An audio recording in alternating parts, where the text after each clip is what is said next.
Assalamualaikum warahmatullahi wabarakatuh.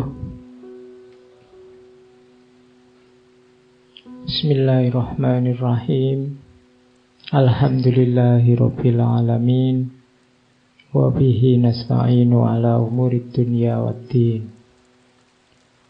Allahumma shalli wa sallim wa barik ala habibina wa syafi'ina Sayyidina wa maulana Muhammadin wa ala alihi wa ashabihi wa man tabi'ahum bi ihsanin ila yaumiddin. Amma ba'du. Bismillah.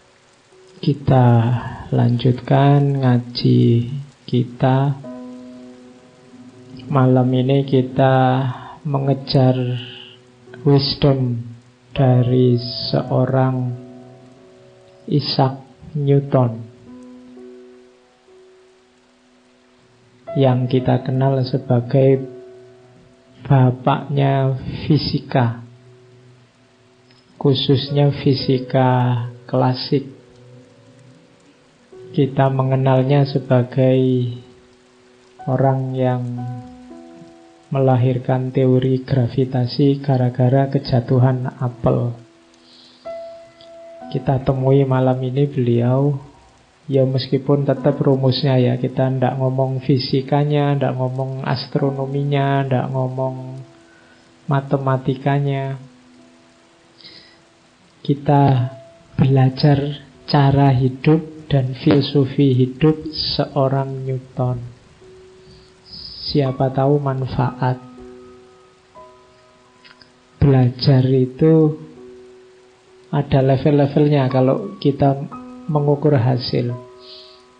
Jadi belajar sesuatu itu hasilnya bisa dinilai pertama-tama dari kita paham atau tidak. Jadi yang pertama memahamkan. Kalian dengar ustadz siapa, baca buku apa, mempelajari tokoh siapa, itu kan pertama-tama paham atau tidak. Kalau pahamnya aja belum, ya manfaat selanjutnya nggak bisa digapai. Setelah memahamkan, yang kedua menyadarkan. Menyadarkan itu kayak kalian tiba-tiba kayak dapat pencerahan. Oh iya ya, berarti selama ini aku, itu namanya menyadarkan.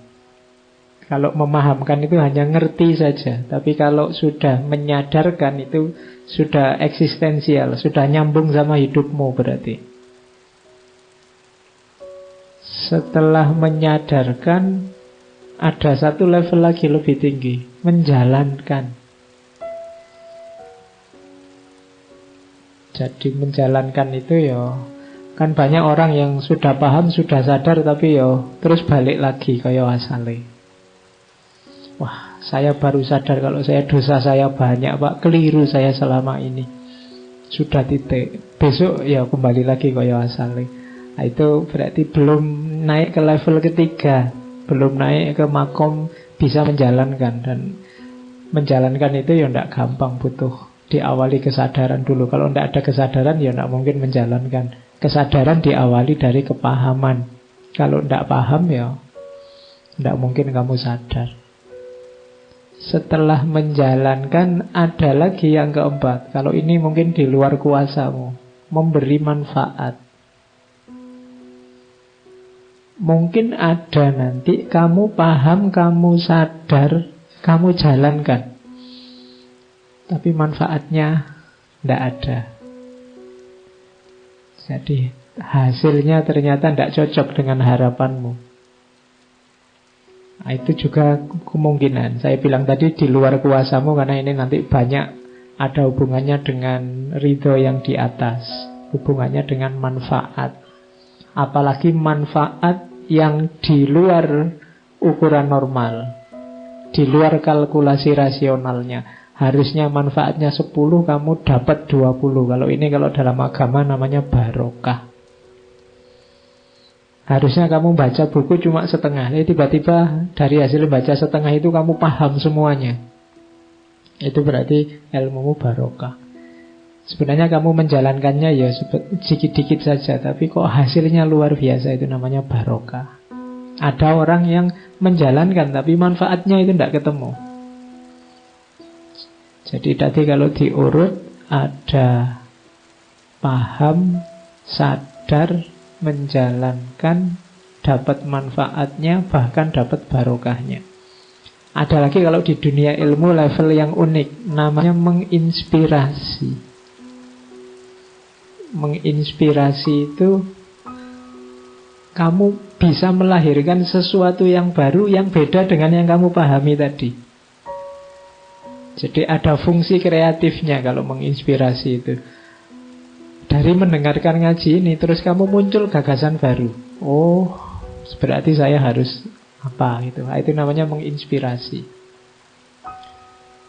Pengajar, guru, dosen itu kalau bisa nyampe level menginspirasi ini biasanya disebut orang yang luar biasa. Tidak cuma bisa ngajari tapi juga menginspirasi. Membuat muridnya, mahasiswanya punya gagasan baru. Itu namanya menginspirasi. Yang tidak cuma niru. Kalau tadi kan memahami, menyadarkan, menjalankan, itu kan cuma mengulang dari yang disampaikan. Tapi kalau menginspirasi ini melahirkan hal yang baru. Nah, kalau bisa kalian jadi orang yang menginspirasi. Tidak cuma bisa memahamkan, menyadarkan. Cuma itu ya butuh pengalaman bertahun-tahun. Apalagi menginspirasi itu tidak tergantung kita yang memberikan, tapi tergantung orang yang diberi. Kalau kalian modelnya kayak ini mungkin ya susah. Menginspirasinya mau paham aja pontang-panting kamu. Wah, nggak ngerti-ngerti Pak Faiz ngomong apa ya. Itu level 1 aja belum paham. Apalagi sadar, apalagi menjalankan, apalagi manfaat, apalagi pokok saya ado, apa namanya menginspirasi. Tapi kalau bisa kejar yang ini. Kalau kamu tidak nyampe level terinspirasi, biasanya kamu tidak melahirkan sesuatu yang baru, hanya ngulang-ngulang yang lama. Tapi itu tidak salah, asal kalian juga bisa mengambil manfaat. Syukur-syukur dapat barokahnya minimal. Oke. Nah kalau hanya paham Pak, ya alhamdulillah dapat 1 level. Banyak orang yang paham saja tidak. Ada lebih tragis lagi, paham saja tidak, malah salah paham. Akhirnya marah-marah. Ada yang begitu. Oke. Jadi rumusnya itu ya kalau kita ngaji. Ayo diukur. Saya kan sudah sampai sekian seri ngaji filsafat. Coba dicek ada manfaatnya enggak. Dalam arti kamu nyampe level apa? Level paham atau level sadar atau level sudah mulai sedikit-sedikit bisa menjalankan atau sudah dapat manfaatnya Pak meskipun tidak banyak, atau saya ternyata dapat manfaat luar biasa Pak, tidak disangka-sangka, berarti barokah. Atau saya sekarang punya banyak gagasan baru Pak, berarti menginspirasi. Nah, atau mungkin masih pahamnya saya belum Pak, masih setengah paham, ya tidak apa-apa. Oke, sekarang kita kejar dari seorang Isaac Newton ini. Nanti kita dapat pemahaman atau dapat kesadaran. Syukur-syukur mungkin ada yang bisa dijalankan dan dapat manfaat. Oke, kembali ke Isaac Newton. Ishak itu lidah barat untuk menyebut Ishak. Ya. Jadi Isaac Newton itu kalau ditulis bahasa Arab. Tapi tidak tahu kalau Newton itu bahasa Arabnya apa ya. Ya. Sembuh. Oke. Kelahiran abad 17 1642. Nanti beliau meninggal 1727, berarti usianya sekitar 85 tahun. Anaknya petani. Jadi bukan anaknya pejabat, anaknya petani. Tapi jangan salah, petani yang kaya. Ya, anaknya petani kaya. Cuma sejak kecil jalan hidupnya agak susah. Ayahnya meninggal 3 bulan sebelum Newton lahir. Jadi dia lahirnya sudah tidak punya ayah. Kemudian prematur. Katanya ibunya, cuma bilangnya enggak ke saya, bilangnya ke waktu bayinya Newton itu bisa dimasukkan cangkir karena dia lahir prematur. Nanti cuma karena kaya jadi tidak masalah lah, bapaknya tidak ada duluan, jadi tetap terjamin hidupnya. Nah cuma nanti waktu dia kecil, ibunya kawin lagi. Suaminya ibunya yang baru tidak mau, katutan, apa nek bahasa Indonesia nek katutan itu.